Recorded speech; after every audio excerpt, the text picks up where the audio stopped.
You open your mind. First act. A bit wider than that. Okay. Our first act's like nothing better to perform on stage wearing makeup and women's clothes. Now, I'm not saying there's anything wrong with it, it's just not for me. I thought that was it.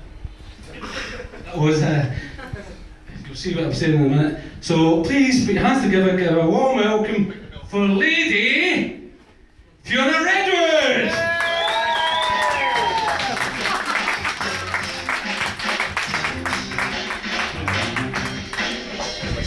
Hello! How are we? Can't be that shit, it's Friday night. Come on, how are we? Yeah! Okay, so for those of you that didn't notice, I am a fucking woman. And for those of you that are disappointed about that, yes, I do have a vagina, but I also have a penis. I just happen to keep my penis in the second drawer of my bedside table and it won't be making an appearance this evening. Neither will my vagina, for that matter, so it shouldn't particularly, well, unless it's a slow night, it is a very funny vagina. Basically, I'm here to talk about embarrassment. Embarrassment has followed me through my life from one stage to the next, much like a hungry hooker following a tasty line of tasty crack. It comes with me wherever I go. Embarrassment was influenced at a very early age. I, like most of you, I imagine, sat down with my mum at the age of 12, and she gave me the birds and the bees chat. I'm not insinuating that my mum came to your houses. She wasn't on a crusade or anything. She wasn't kind of going, right, I'm round here to take the little sex talk with little Jimmy. It wasn't like that at all. And I thought that was me. Awkward 45-minute situation with my mum holding a book of anatomy.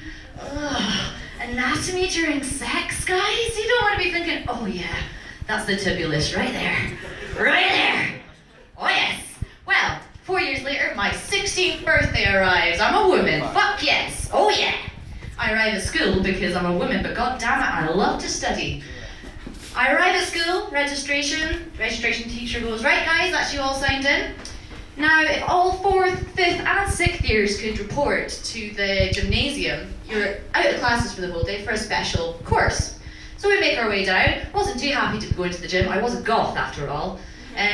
So I made my way to the gym, met up with friends from other years, and I took a seat on the wooden floor, by the way. Like, imagine if you turned up as an adult for like a big conference meeting and they went, yeah, just have a seat. Be like, oh, well, fuck yourself, I'm not doing this. Don't know why we expect young adults to do it, but that's another point altogether. And so we're trying to work out what we're there.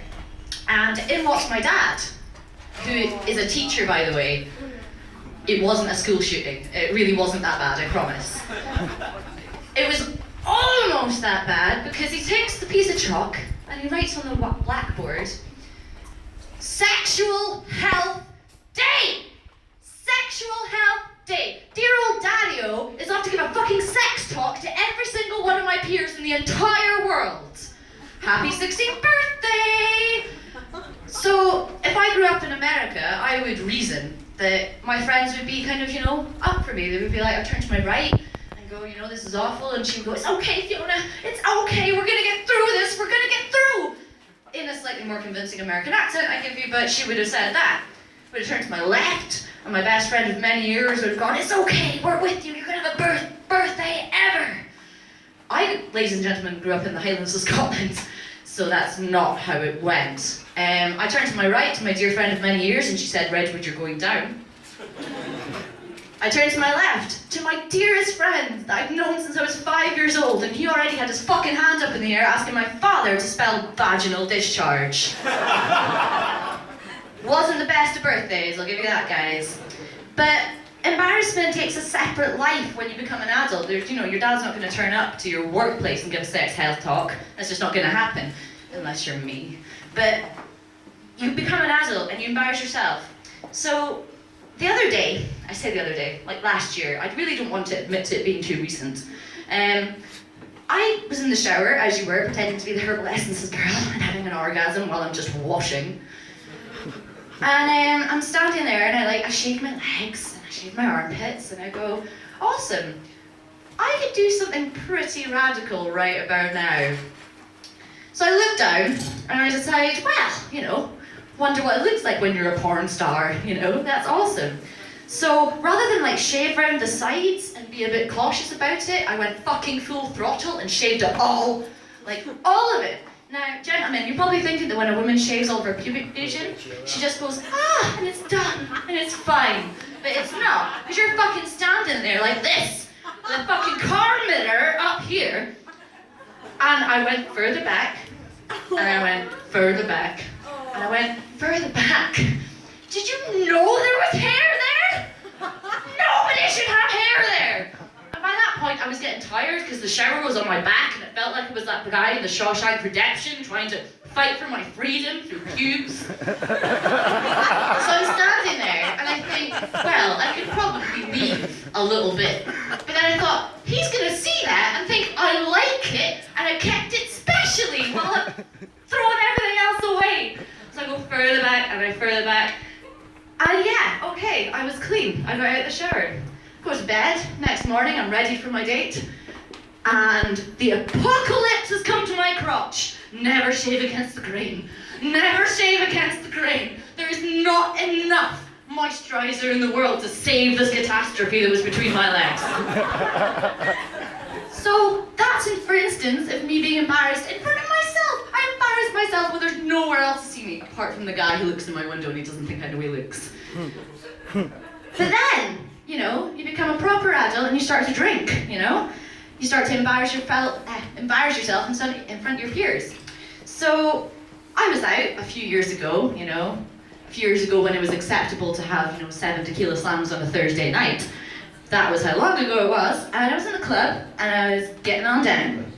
And in he walks, the man of my dreams. Oh, God, which, let's face it, after 7 tequila slammers is a slightly loose term. So in he walks, and I believe he made the first move. It was beautiful. He just came up behind me, grabbed my hair, and said, "Get your coat, love, you've pulled." So I was like, butter on toast. Oh, god damn, yes. So we went back to his room. That's right. Room that he letted, right? No bathroom. Nobody else finds not having a bathroom a bit of a strange thing to come home to? So I look at his futon, which he hasn't even pulled out, by the way, not even the courtesy of pulling out this shitty futon. And there's like stains on it that you really don't want to know about. Like, you can look at it and you go, oh, well, better I don't know. Better I really don't know what caused that brown stain, because it doesn't look like it was brown to begin with. Oh no. So, for a man, after 6 pints of cider, he was doing okay. We're getting down to the business, you know? I, for instance, had 70 tequila slammers, so I was on the top of my game. I was like inches away from an Oscar. I'm like, oh my god, you're so hard! Oh my god, you're so big! Oh shit, that's my ass.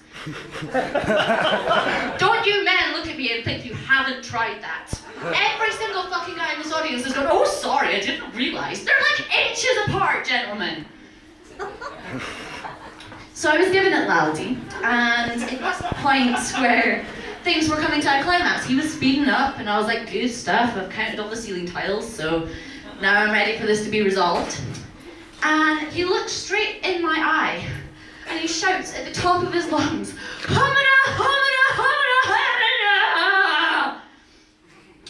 Now, to take myself out of this situation, I had 2 options, right? The first one was I could put on my underwear, I could put on my used tights, I could get on the bus, go home, and Brillo pad the shame away.